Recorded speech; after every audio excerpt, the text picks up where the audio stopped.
sports are really important vehicles for relationships. We have purpose. We have a why. We bring people together. We connect. I feel like God is our greatest supporter and our greatest coach. This is Rabbi Andrea Sherman from Sinai Temple in Los Angeles, and welcome to Rabbi on the Sidelines, the show where we discuss the intersection of sports and faith. This week, we are joined by a legend, a true treat for Rabbi on the Sidelines. The list of accomplishments is too long to read, but we're going to just hit a couple. Emmy Award winner, Thursday Night Football on Amazon broadcaster, Pete Rozelle Television Radio Award winner, Pro Football Hall of Fame inductee, correspondent with HBO's Real Sports with Bryant Gumbel, covered 25 Super Bowls, NBA Finals, Major League All-Star Games, NCAA tournaments, Stanley Cup Finals, the Olympics, and that's just to name a few. We are so thrilled to be joined by Andrea Kremer. Andrea, thanks for joining us on Rabbi on the Sidelines. Hello, Rabbi. How are you? I am great, and we cannot begin without a shout-out to Pam Weisberg, Sinai Temple member and just a wonderful friend of our community, and I know of yours as well. So, Pam, thank you. Long-time friend, just someone that I have the most professional admiration for and the greatest personal affection for. So, yes.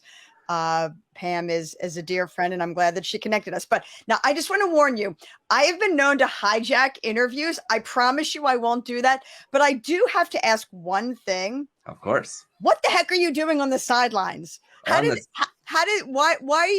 are you doing this? Why do you feel passionate about this? I love it. So now I'm being interviewed by Andrea Kremer. This is great. So we'll talk about that because faith in sports is something that I believe as a rabbi has to come together. I actually asked Tom Rinaldi a couple of weeks ago of Catholic faith. I said, Tom, should I be doing this? And it actually started in 2020, the beginning of the pandemic, when we needed Zoom programming for our synagogue. And the passion that I brought with sports, I grew up in Syracuse, New York. The Syracuse Orange, football, basketball, those are our Lakers growing up.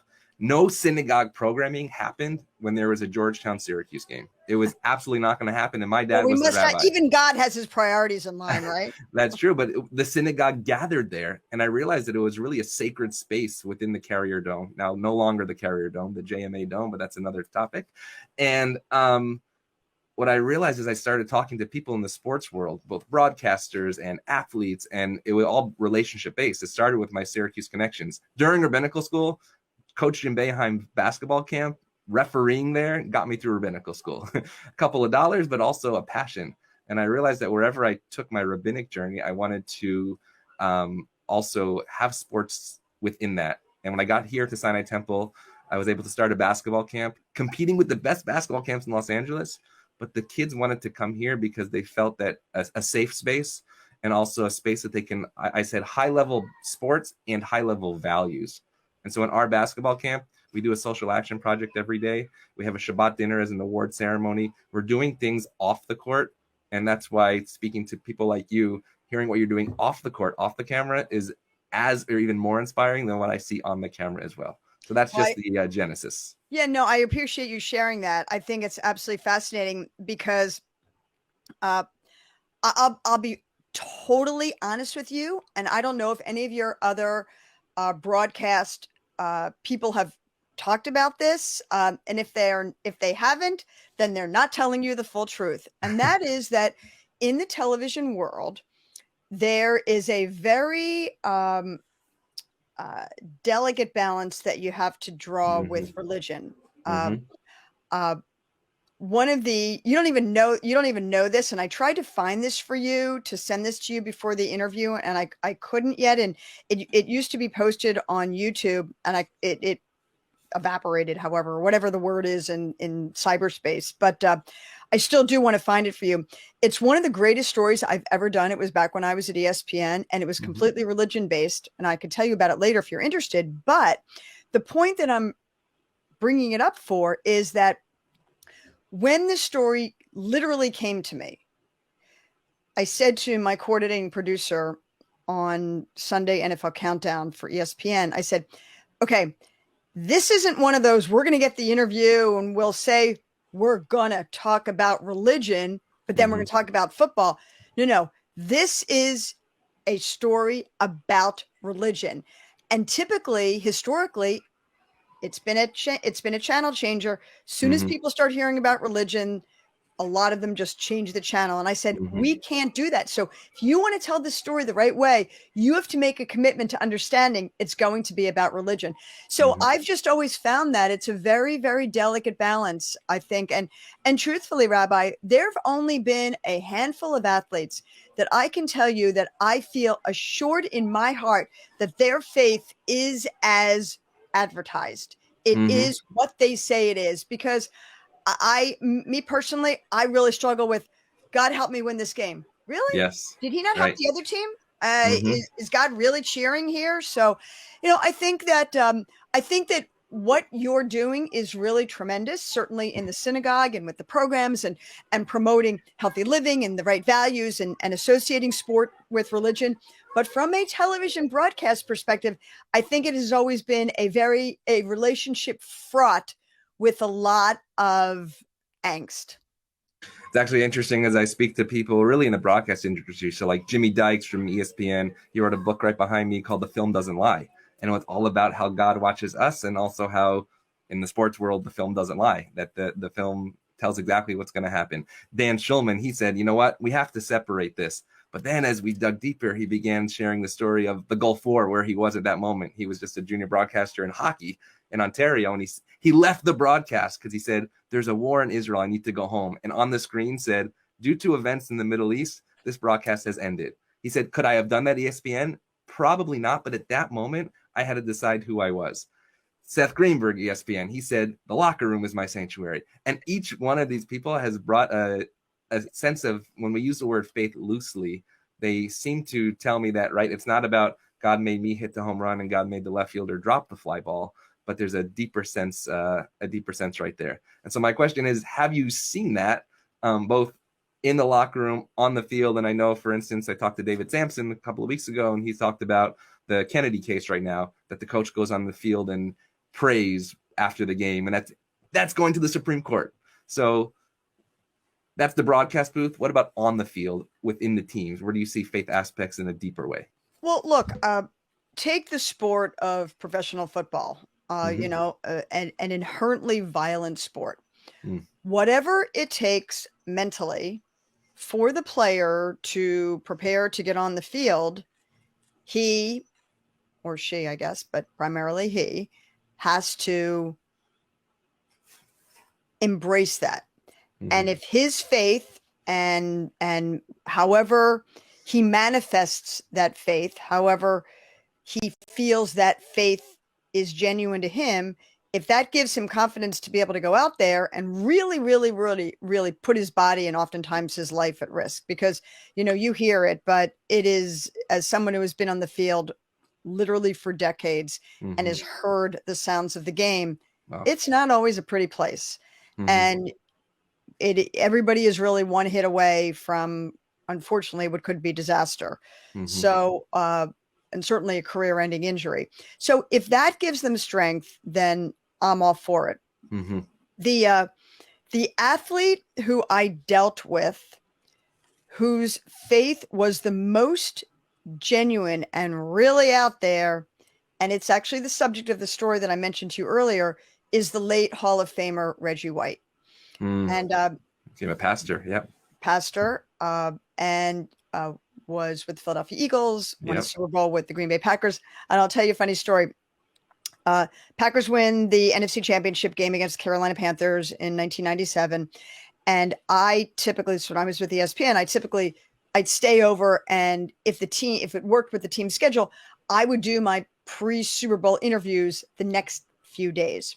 So Monday, day after the game, we're all set up to, do Brett Favre and to do Reggie, So Reggie walks in, and he was a truly physically larger than life presence. And he had that scratchy voice, which I could try to imitate, but I'm not going to do justice to it. But he walks in and he fills up the room and he goes, "They're going to have to listen to me now." Meaning that he was about to have the biggest pulpit he's ever had. Love it. Super Bowl media, the world's media, and they were going to have to listen to him. And he was right. But he is someone whose faith was so strong. And we would talk about it. And I learned quite a bit from him. But his it was very, very genuine. Another person in the coaching ranks was Tony Dungy, Absolutely. who certainly sustained the most, tragic of losses with his eldest son committing suicide, James. And talk about needing faith to get you through that. He and Lauren needed that. But so I've seen it. I just and you see players that come together on the field after the game, all pray together in a circle. Right. Again, if that's what gives them strength, and that's fine. But the natural skeptic in me says, I also know plenty of guys, truthfully, who say they're so devout and they're so faithful to God and faithful, and they ain't faithful other places. Let's just put it that way. Am I trying to be diplomatic there? So again, I have seen my share of hypocrisy as well. But, I've learned over the years not to judge. It's just that simple. And with personal stuff, unless it affects their performance, and hence I need to look into it, it's their personal business. Well, I think the fact that you say do not judge is just an aspect of faith as well. I mean, that is what our High Holy Day message is all about. It's not the judgment of the other, but in fact, the judgment of the self. And when you speak about pulpit, right, the media within the sports, it is a pulpit. And these days, it's becoming the bigger pulpit. And we're just a couple of days after this just horrible tragedy in Texas where 19 children and 2 teachers are murdered senselessly. And just last night, Steve Kerr, coach of the Warriors, during the NBA playoffs, sports can be a distraction, but it also can be a pulpit. And he was quoted as saying, when are we going to do something? I'm tired. I'm so tired of getting up here, offering condolences to the devastated families out there. I'm tired of the moments of silence. What is the role of that sports pulpit when something like a national tragedy happens, or when an athlete or a coach or a broadcaster can bring moments of change to our society? Did you see Steve Kerr? Did you actually see it? Did you watch it? Did you listen to it? Yeah. Because if anybody hasn't, I would strongly advise you'll find it pretty quickly online, because to read the words does not do justice to the passion and the pain in his voice. And for some of your listeners, watchers who do not know, Steve Kerr's father, Malcolm, was assassinated. Yep. So Steve Kerr himself, his family obviously was a victim of gun violence. Steve Kerr has the gravitas and the passion and the informed opinion to be able to do what he did. And I think that it's vital. When he even talked about what is that moment of silence doesn't mean anything, because we're just going to go and get on the court right after that. And everybody's going to forget, and calling out the 50 senators, and all you had to do was hear the pain and the strength in his voice. And if it forces every writer, broadcaster to put that message out there, then that in itself has power and strength, in my opinion. You can't avoid that. That was the story with Steve Kerr. He wasn't talking about, rebounding and how was the 3-point shooting or anything like that. And look, I think that we associate players using their platform in these past couple of years, particularly post George Floyd's murder, with social activism, with social justice. And it is hugely important for these athletes and coaches to be able to do that if that's what's important to them.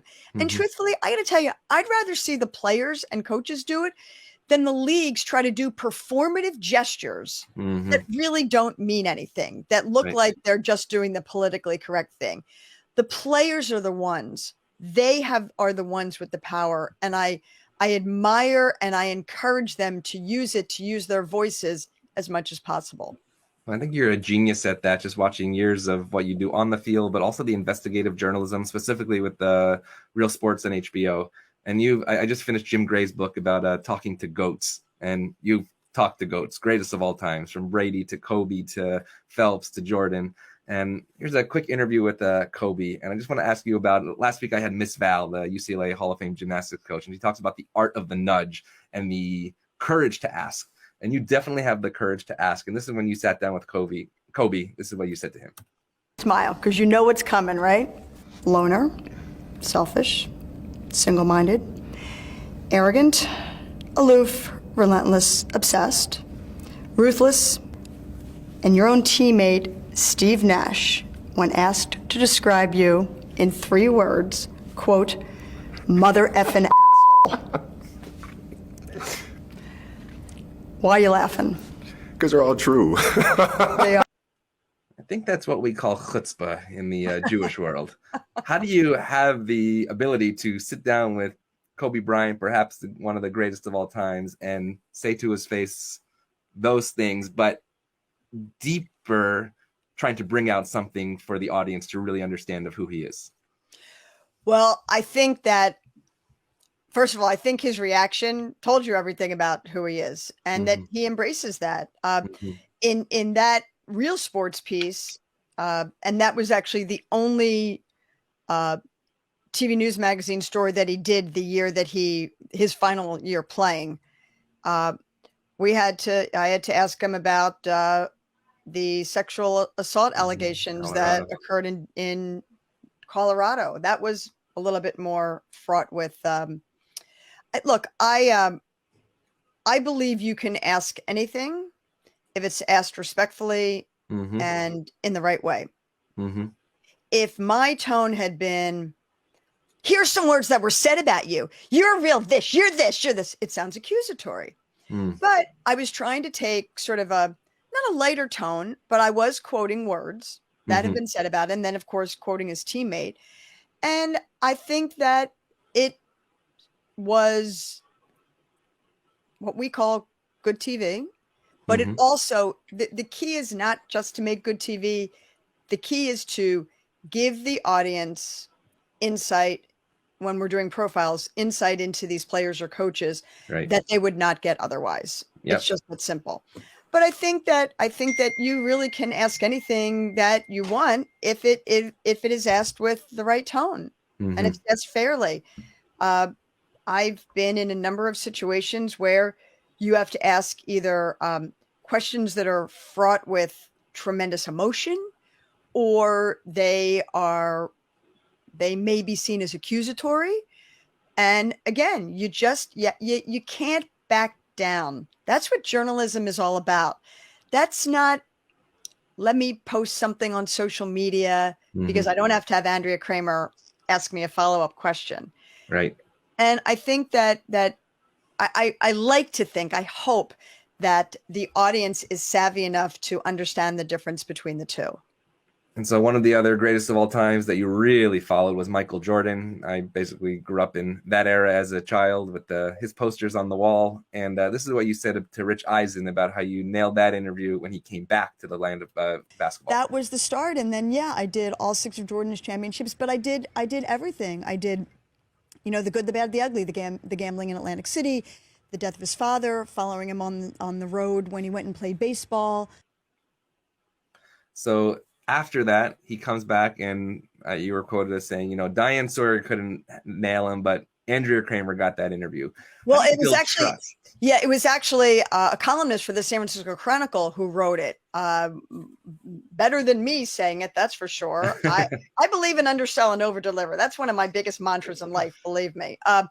And no, the writer for the San Francisco Chronicle wrote, Dan Rather, Diane Sawyer, Ed Bradley, all these people tried to get Michael Jordan, but Andrea Kremer got the interview because she had a longstanding relationship with him. That's the other thing. You got to be there through all the times. To me, that's fake. When he came back from Atlantic City in the middle of the playoffs, I was standing there with a microphone asking him questions. When he had to testify in the Slim Buller trial down in North Carolina, that I was down there. And again, you give someone an opportunity to answer the questions. As I always say, I have to ask, you don't have to answer. I mean, that's one thing. For example, on Real Sports, we don't pay for interviews, and we give no parameters for interviews. We have to be able to ask anything that we need to. Doesn't mean we're going to ask it. But again, I have to ask, you don't have to answer. But the minute you abdicate any kind of control over an interview in terms of, oh yeah, I won't ask that. You're opening Pandora's box that you cannot close. Because the minute you do that, you say, well, I don't have to, you said you won't ask me about that, so I don't want you to ask me about this. And you just can't do that. But listen, I am very, I was going to say blessed, but I guess when I'm talking to a rabbi, that's got a whole different connotation. No, right? exactly. I am very, I don't want to say lucky, because I feel that it wasn't luck. It was certainly timing. And I hope to think that it was some skill that I've covered, as I say, the two greatest Michaels in all of sports, Michael Jordan and Michael Phelps, at key moments in their careers. And I am extremely, extremely grateful for that. So actually, I think sometimes blessing is lucky, blessing is fortunate, but also the tradition says that you're supposed to say 100 blessings a day. And people say, how can you do that? But if you open up your eyes, the blessings are there. Sometimes you actually just have to grab them with what you see and what you feel as well. So I think lucky and blessing within the faith world do go hand in hand. And some of those things that I would say are timing, skill, and fortune are what you have done in the world of broadcasting, but also really breaking the gender barrier. And one show that you had, We Need to Talk, brings 12 women together. And this is what you have to say about why a show like this was necessary. You need an all-female show. Well, it's historic. There's never been, I mean, you may have a woman that appears on another sports show, but never have you had all these women from these very different backgrounds bringing their opinions, their knowledge to a show like this. But you know what, guys? So what was We Need to Talk Wait, it about? reminds me that my hair looked a lot better when I had somebody that did it professionally. I'm sorry. No. It's okay. Some people are listening just on audio, so we're all good. You know what? I got to tell you, that was an idea that germinated in me for a really, really long time. And I'm not alone in that, I think. But I think, the funny thing is, whether it was my dear friend Amy Trask, who I was sitting next to on that CBS This Morning set, or Leslie Visser or Pam Oliver, my longtime, decades-long pals, we're always talking sports. And we could be talking about Steve Kerr, or we could be talking about Steph Curry's shooting, whatever it is. We're talking X's and O's, whatever. And finally, we had a show where, in essence, we're just doing what we've always done behind the camera, and people just get a chance to see. So I think that this whole notion that you had to play the game, you need to, as though men are born with some gene that predisposes them to know or love sports, I think is ridiculous. I think that women can be passionate about anything that men are, and sports happens to be one of them. But ironically, I speak to a lot of corporations, and I'll speak to a main group, and then there's usually a breakout group with female executives. And I always tell them, the water cooler really exists. On a Monday morning, after the Rams have played or the Chargers have played, you don't need to know what happened on 3rd and 10 from the 17 with 2 minutes to go, but you need to know who won the game.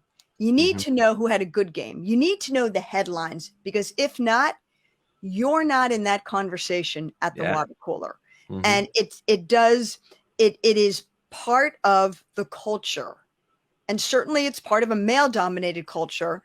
But I've done over the years a number of these, they're called NFL 101 seminars, teaching women about football. Even though at some point men came and said, you can't say it's just teaching women about football because we want to come too.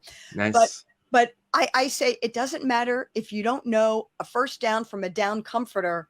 We can give you enough information, because the more you understand, the more you're going to enjoy it. It's just that simple. Just like the more you know who the players are. Football is a unique sport because they're helmeted.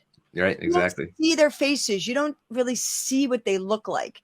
Of course, everybody knows what Tom Brady looks like, but for the majority of players, you don't. If you know who they are, if you know something about them, you care more about them. If you care more about them, you care more to watch the game, and it just builds the audience. And again, it's not just for men. It's not just for women, but I think that men want to know more as well. And so when you talk about the cooler, here I actually say it's by the Ark. So that's where we do our chats here, by the Ark in the Torah. But when you you're talking about the game on Mondays by the Torah? Absolutely. What do you think the rabbis are talking about between the sermons and the page announcements? It's who's playing. And I say that tongue in cheek, but also seriously, because Rabbi Solomon Schechter, he was the first conservative rabbi in America. Mm-hmm. He was quoted as saying that you cannot be a rabbi in this country of the United States of America without talking about baseball. Now, that was many, many years ago. And the idea that when you're speaking from a religious pulpit, you also have to know the place where you are in this country of America and what it stands for. What do you see that football stands for? It's basically the most watched sport in America. Sundays are a holiday. Sundays are football day. What does football represent in this country of America? Wow, that is a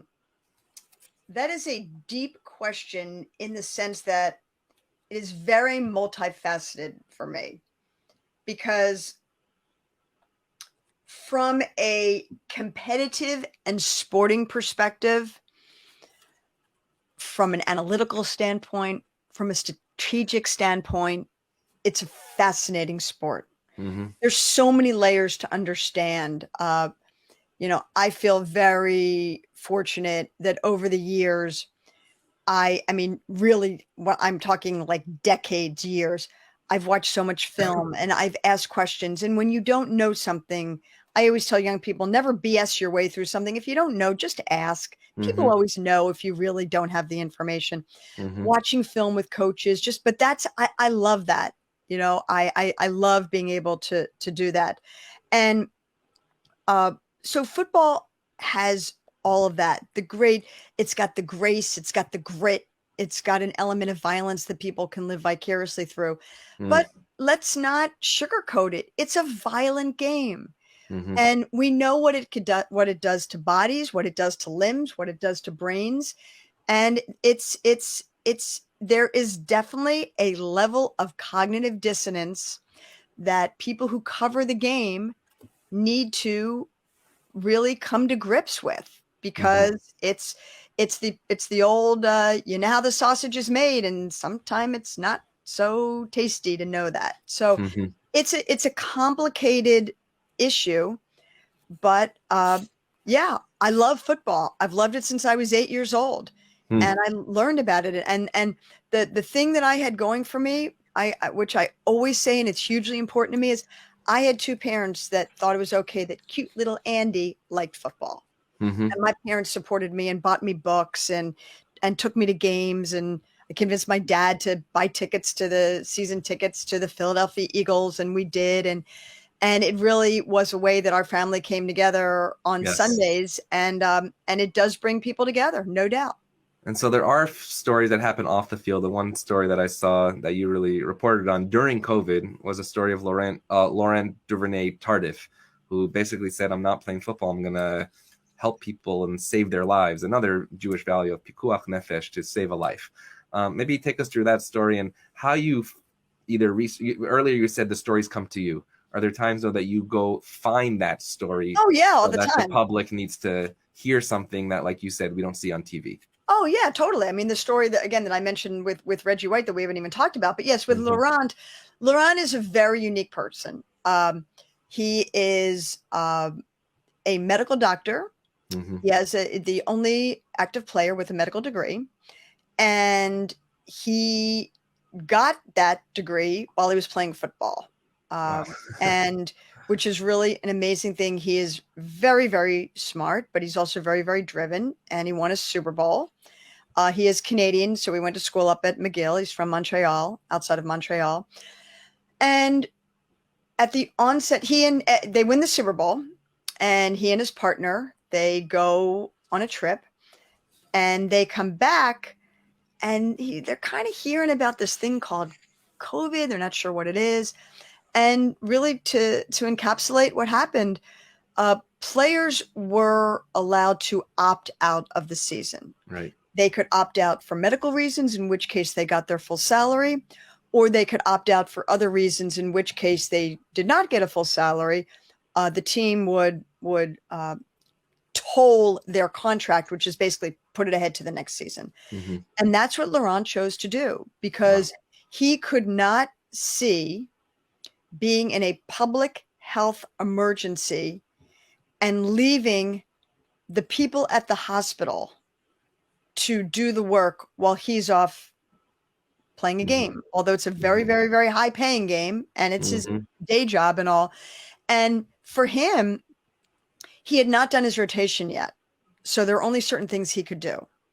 And some of those things were the most mundane, and it could be drawing blood, it could be whatever. But what it was doing is it was freeing up doctors to do other things. Mm-hmm. And the other thing that Laurent did, which, you know, talk about needing faith, is, as you know, when you were in the hospital, you're cut off from all family, and especially older people. And they're not they're not comfortable with iPads and devices and FaceTime. And Laurent would get their families on, and that would be sometimes the only time the entire day he would facilitate the communication. And it was heartbreaking for people that were really involved in that. He would leave the hospital. He's living with his girlfriend. He would leave the hospital. He had an apartment that he would go. There's nothing in the apartment, but basically like a couple of pillows on the floor and a washing machine. Walk in the apartment, disrobe, wash all the clothes. And then a lot of times he described having just he would like lay on the floor, and sometimes he would just cry because of what he experienced. And he needed to try to have closure for that for the day before he went home. Mm-hmm. And he didn't want to bring disease home physically, or he wanted to try to bring home as best as he could a clear mind. But it was really, to hear him talk about it, I have such admiration for this man making a decision like that, putting aside the money, putting aside, all the things. Football is a very short life. Mm-hmm.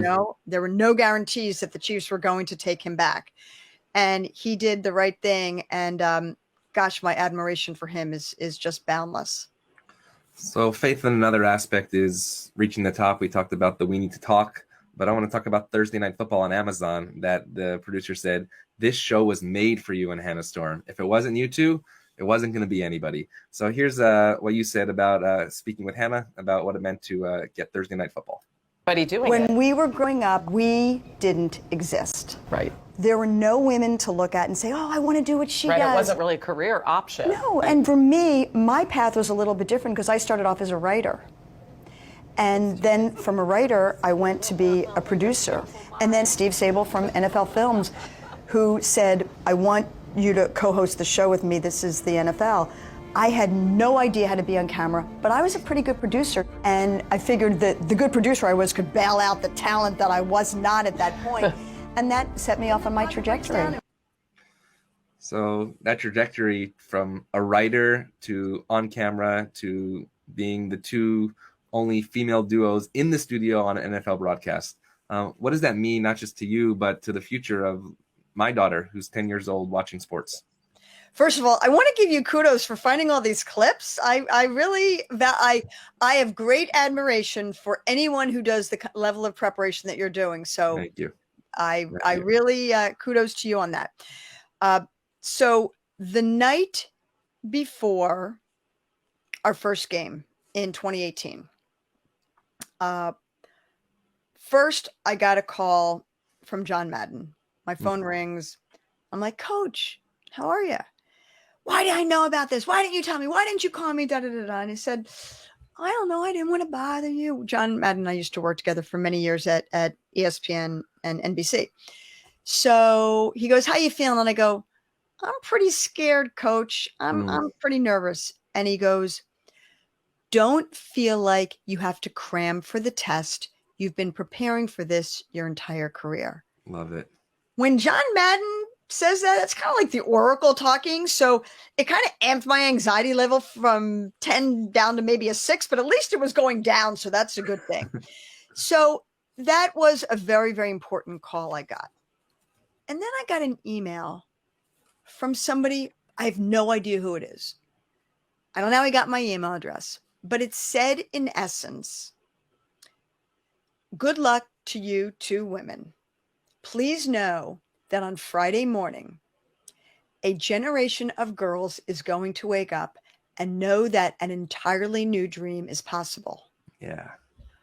And I forwarded this on to Hannah. We're both like crying, you know, because we are so busy with the preparation and this and that. It really hadn't kicked in the magnitude of what we were doing. And the great Billie Jean King always says pressure is a privilege. So I don't view pressure as anything but that. Mm-hmm. And I always say, the butterflies, the stress, it's okay if you channel it in the right way. If you let it propel you, it's great. If you let it paralyze you, not so good. Right. So the idea that we were really carrying this mantle, and the other thing that was hugely important to me is it wasn't one game, which is what you've seen in some other sports, and that's fine. I don't deal with what other networks do or anything like that. This has been a 4-year commitment from Amazon, and that's as with my entire career or Hannah's career in general, the idea of longevity is hugely important because that's consistency. And that's not being a one-shot wonder. So we were very, very, very cognizant of your 10-year-old daughter and this idea, because as I said in that interview that you showed, I go to talk to young people and I say, well, when I was your age, I didn't exist. And they kind of look at me quizzically. They don't really understand what I'm talking about. But I go, no. When I was your age, there was no sports center. Oh my God, life without sports center. How can that be? But then I say, there was no Andrea Kremer that I could look to and say, I want to do what she does, or a Hannah Storm or a Pam Oliver. And now we have to understand that is something, those are options that we give young people that we never had. And it is a great responsibility that I take very, very seriously. It's one of the reasons that I teach graduate school. When you get to a point in your career, look, everybody is insecure. Everybody in this silly, wacky business is insecure. But at some point, you have to make a determination. Am I going to be there to help someone that may replace me one day? Or how am I going to deal with that? And I've always said that. Believe me, it's difficult when you are trying to help someone that may take your spot one day, but it's a responsibility. It's important to do. I never had anybody that did that for me. And I want to make sure that I always do that for somebody else. So you just spoke about dreams. It seems like we're pretty good teammates here because I'm going to cue up one more clip back to the HBO Real Sports with Kobe when he spoke about his daughter, Gianna, and having dreams. And this is what he said about dreams and his daughter. It's important for kids to have those dreams and have those visions in a very detailed manner, particularly before they go to sleep, because then when they drift off, I think subconsciously those visions come back, and when they wake up, they're feeling energized or feeling inspired. Comments on Kobe's dreams and the life of Gianna. Sometimes dreams got her cut short. Yeah, I mean, look, Kobe is the dad of 4 daughters. I think that changed him dramatically. Not just being a dad, but being a dad to girls. I think that the idea of, he called it dreams, you call it dreams, I call it passion. And maybe you don't have it when you're 10. It's interesting because my son's been passionate about something since he was a lot younger than 10, and he's going to be making a career out of it. I was passionate about sports since I was 8. Never in my wildest dreams, because I didn't exist, did I think I'd make a career out of it. My husband is an archaeologist. Right. He's been passionate about it since he's been a kid. He made a career out of it.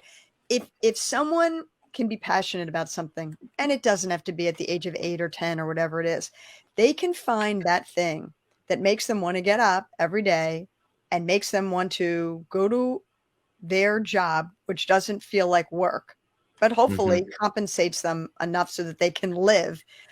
That's pretty great. But I always say to young people,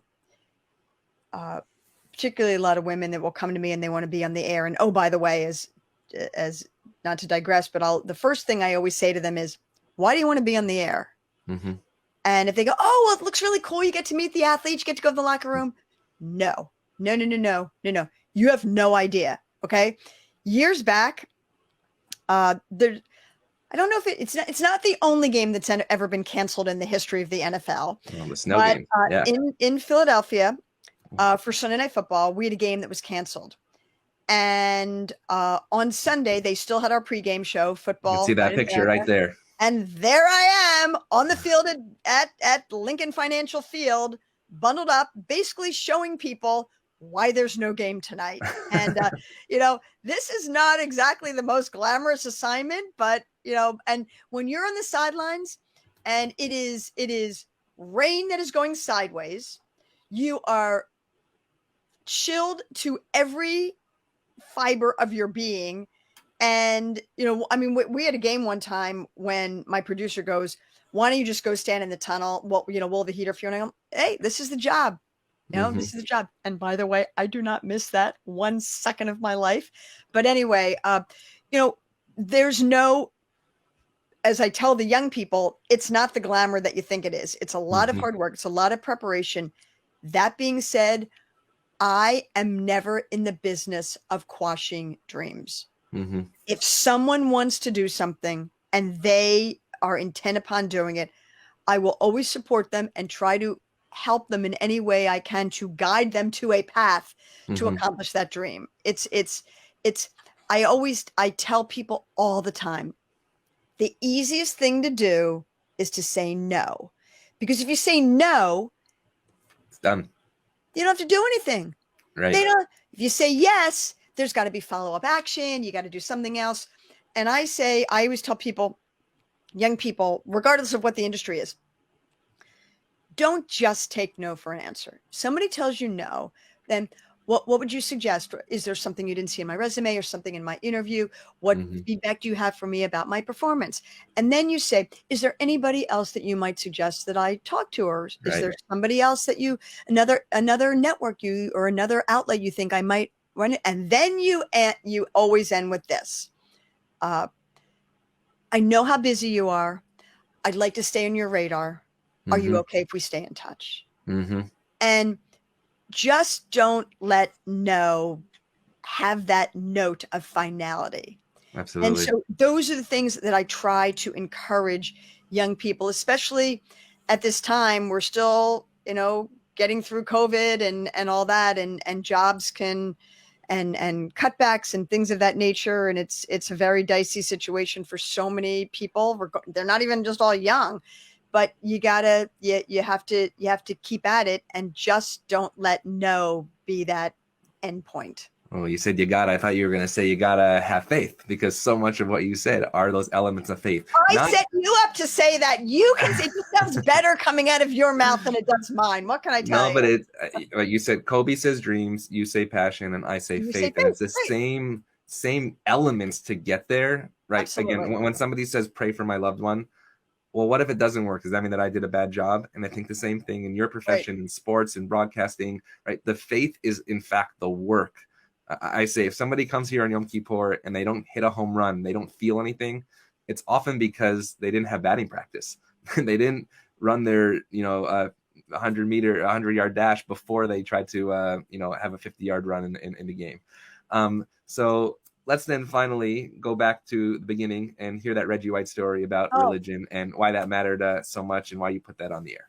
Okay. And by the way, I'm going to give you another compliment here. Right. So not only are you doing your preparation, but you are exhibiting one of the great qualities that is overlooked in interviewing, and that is you're a good listener. Thank you. And I assume that in your day job, you have to do a lot of that. So I'm not surprised about that. But anyway. And you can tell my wife that as well, too, right? You've got me on tape now. Okay, there we go. We'll edit it out and put it on a loop and give it to her. There you go. In a nutshell, I am in I used to live in LA, not far from your synagogue. And I'm out and about one day, my phone rings and it's Reggie White. Reggie had been retired. And I always chafe at, when journalists say, oh yeah, I'm friends with. No. You may be friendly with someone. That's different than being friends. You shouldn't be friends with people that you cover. That's a very fine line. But anyway, that being said, Reggie retired and we were friends. And he calls me up, and he's a man who was sort of at a crossroads. He was had his hand in a bunch of different things. He at some point had actually thought about trying to do a religious theme amusement park. I mean, he just had a lot of different ideas. And he says to me, I really want to talk with you about kind of where I am in my religious journey. And he starts telling me some things, and I found it really, really super interesting. At that point, I go to my producer and I say, Reggie's calling me and he's kind of offering this up, and I think it could be really, really interesting. Should we pursue it? Yes, pursue it. We have another conversation, and we set up a time. This is in late November. We set up a time right at the beginning of the new year for me to go to North Carolina, spend some time with Reggie, see what he's doing in his religious journey, which at that point he was studying Hebrew. So it was a really, really, really going to be a very fascinating story. My phone rings the morning of December 26th. Reggie White died. And when the phone rings that early and you're on the West Coast, it's never good. Right. And I went right on the air, audio wise, talking about it. It was beyond shocking. It was something that was very, to this day, even for me personally to talk about it, just tragic. He had sleep apnea, amongst other things. His wife, beloved wife, Sarah, tried to revive him and he couldn't. So at the funeral, all this. Beginning of January, I get a call from the team chaplain for one of the teams who was very close with Reggie. And he says, you still have to do this story on Reggie. And I go, I'm not being trite by saying this, but it's really hard to do a story on someone when the person is dead. And he goes, no, you don't understand. He picked you. He chose you. This is like a sign. You have to do the story. Go to my producer. We talk about it. So we do the story.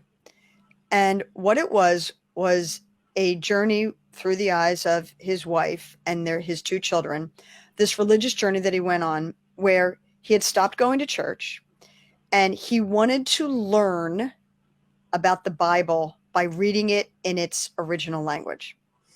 And he had a rabbi who was in Israel that he was learning Hebrew from. He actually went to Israel. I guess there's a place where only a few select people can ever go to see the original Torahs. He was able to go in there.